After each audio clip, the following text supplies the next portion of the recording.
मध्य प्रदेश की राजनीति में अपने बेबाक बयानों के लिए पहचाने जाने वाले मैहर के पूर्व विधायक नारायण त्रिपाठी ने एक बार फिर केंद्र सरकार और सत्ताधारी दल के खिलाफ मोर्चा खोल दिया है।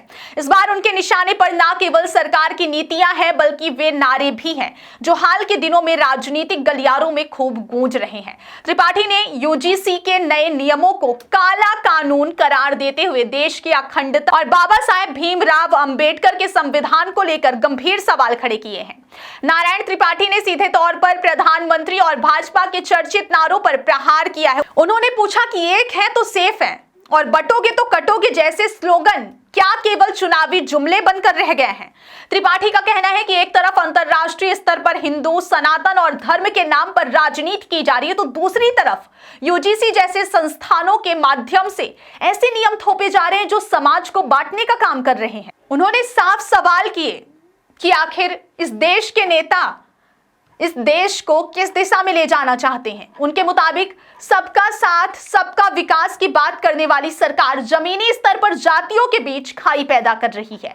पूर्व विधायक ने निष्पक्ष न्याय प्रणाली की वकालत करते हुए कहा कि अपराध करने वाला चाहे किसी भी जाति धर्म या संप्रदाय का हो उसके खिलाफ सख्त कार्रवाई होनी चाहिए, लेकिन उन्होंने सवर्ण समाज के खिलाफ होने वाले कथित षड्यंत्रों पर भी चिंता जताई। त्रिपाठी ने स्पष्ट किया कि यदि कोई सवर्ण गलत करता है तो पहले निष्पक्ष जांच हो और फिर सजा मिले, लेकिन किसी को भी साजिश का शिकार नहीं बनाया जाना चाहिए। उन्होंने चेतावनी भरे लहजे में कहा कि जिस घर में आपसी कलह होती है वहां लक्ष्मी और सरस्वती का वास नहीं होता। ठीक उसी तरह जिस देश में आंतरिक क्लेश पैदा किया जाएगा वह कभी प्रगति नहीं कर सकेगा। नारायण त्रिपाठी ने देशवासियों से अपील की है कि वे सावधान रहें। उन्होंने आरोप लगाया कि यूजीसी के नए नियम बाबा साहेब के संविधान को बदलने की दिशा में एक सोची समझी साजिश का हिस्सा है। उन्होंने जनता से आह्वान किया है कि यदि आज इस जाति धर्म की राजनीति के खिलाफ आवाज नहीं उठाई और बड़े आंदोलन की रणनीति नहीं बनाई गई तो यह आपसी लड़ाई देश को बर्बादी की कगार पर ले जाएगी। त्रिपाठी का यह बयान आने वाले समय में एक नई राजनीतिक बहस को जन्म दे सकता है। सभी लोगों को सादर प्रणाम करता हूं।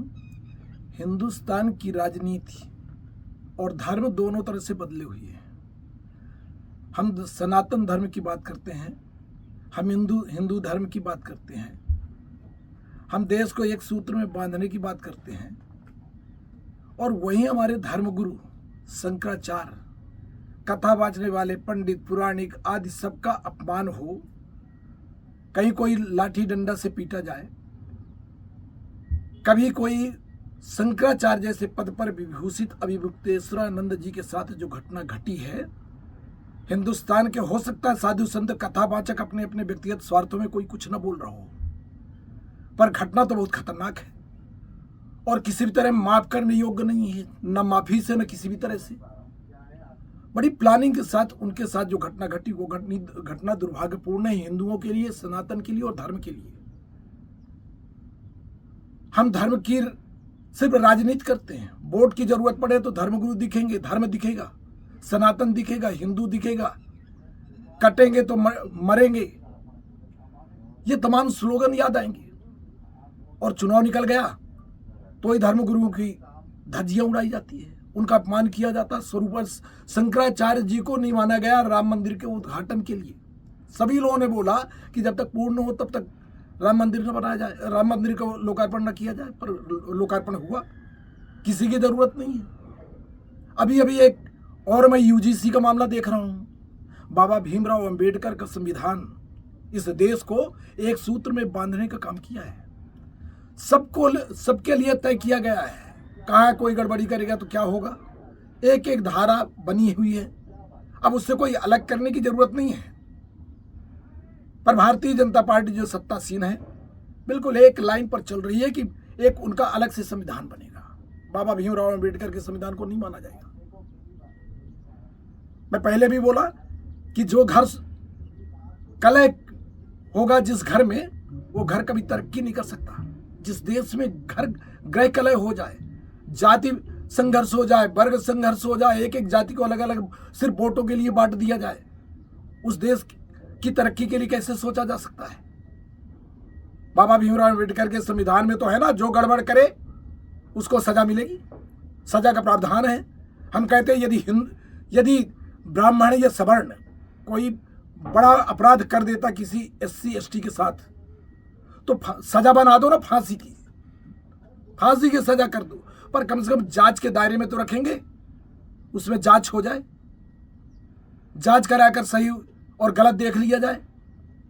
यदि इस तरह कानून बना देंगे आप कि एक ही वर्ग कमेटी में रहेगा, वही फैसला करेंगे, वही अपराध तय करेंगे, तो सवर्ण जाएगा कहाँ? चाहे ब्राह्मण हो, चाहे क्षत्रिय हो, चाहे वैश्य हो, ये सब जाएगा कहाँ? इतना बड़ा जातीय संघर्ष क्यों कराते जा रहे हैं? आज भी गांव में सभी जाति धर्म के लोग बेहतर ढंग से रह रहे हैं, पर राजनीति है जो खाई जा रही है और पूरे देश को बर्बाद कर रही है। तो इस काले कानून के खिलाफ हम निवेदन करते हैं SC और ST वर्ग से कि उनके साथ यदि कोई भी सवर्ण गलत करता है, चाहे ब्राह्मण हो चाहे क्षत्रिय हो, उसके साथ पूरी ताकत के साथ कानून बने और फांसी सजा दे के चौराहे में लटका दो आप। पर निरपराध लोगों को, हमारे युवा वर्ग के जो पढ़ने लिखने वाले लड़के बच्चे हैं, उनको नौकरी चाकरी तो दे नहीं रहे हो आप, नौकरी चाकरी तो मिल नहीं रही है। किस तरह पेट चलाने का यदि वो काम करते हैं तो उनको भी आप अपराध के दायरे में बेड़कर SC ST केसों में बिना जांच के फंसाकर उनको भेज दो जेल, तो कैसे चलेगा देश? इसलिए सबसे प्रार्थना निवेदन करता हूं हिंदुस्तान के युवा वर्ग से, तमाम सवर्णों से, तमाम साधु संत कथा वाचने वाले पंडित विद्वानों से कि सब लोग एक साथ हो, ऐसी स्थितियों में इकट्ठा हो जाइए और इस लड़ाई को लड़िए। जो देश को एक खतरनाक दौर में ले जाने का प्रयास कर रहे हैं, उनको रोकने का काम कीजिए। ये सभी साधु संतों के हाथ में निर्भर है ये सही दिशा में ले जाने का काम। हमारी SC ST से कोई बुराई नहीं है, उनके साथ यदि कुछ गलत करता है तो बिल्कुल उनके ऊपर कठोर से कठोर कार्रवाई हो, पर सवर्ण का लड़का बेवजह बिना कारण के, बिना अपराध के यदि उसको मुलजिम बनाया जाएगा तो इस देश में बड़ा आंदोलन